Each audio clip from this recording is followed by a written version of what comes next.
രാഹുൽ ഈശ്വർ പറയുന്ന പല കാര്യങ്ങളും ഞാൻ അംഗീകരിക്കുന്നു.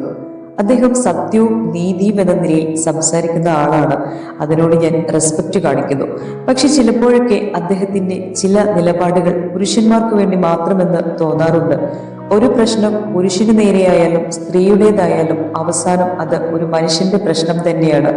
നമ്മൾ അത് മനസ്സിലാക്കി ബാലൻസ്ഡായി സംസാരിക്കുമ്പോഴാണ് സമൂഹത്തിന് യഥാർത്ഥ ഗുണം ലഭിക്കുന്നത്.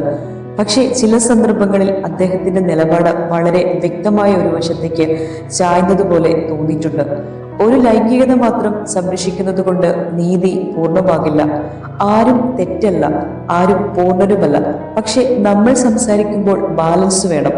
നമുക്ക് സമൂഹം മുഴുവൻ പ്രധാനമാണ്, വെറും ഒരു ഭാഗം മാത്രമല്ല. നീതി, സഹാനുഭൂതി ഒരുപോലെ എല്ലാവർക്കും വേണം. ഇപ്പോൾ നമ്മുടെ സമൂഹത്തിൽ കേൾക്കുന്ന ഒരു വാചകമാണ്, പുരുഷന്മാർക്കെതിരെ ചില സ്ത്രീകൾ കള്ളക്കേസ് കൊടുക്കുന്നുവെന്ന്. എല്ലാ സ്ത്രീകളും അങ്ങനെയല്ല, പക്ഷെ കുറച്ചു പേരുടെ തെറ്റുകൾ നിരപരാധികളായ പുരുഷന്മാരുടെ ജീവിതം നശിപ്പിക്കുന്നു.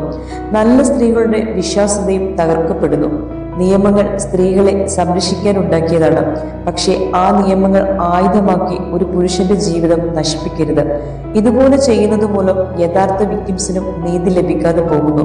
കള്ളം പറയുന്നത് മൂലം ശരിക്കും പീഡനം അനുഭവിക്കുന്ന സ്ത്രീകളുടെ വാക്കുകൾ സമൂഹം സംശയത്തോടെ മാത്രമാണ് കാണുന്നത്. പുരുഷനായാലും സ്ത്രീയായാലും വ്യക്തിയുടെ ദുഷ്പ്രവർത്തനമാണ് ചോദ്യം ചെയ്യേണ്ടത്.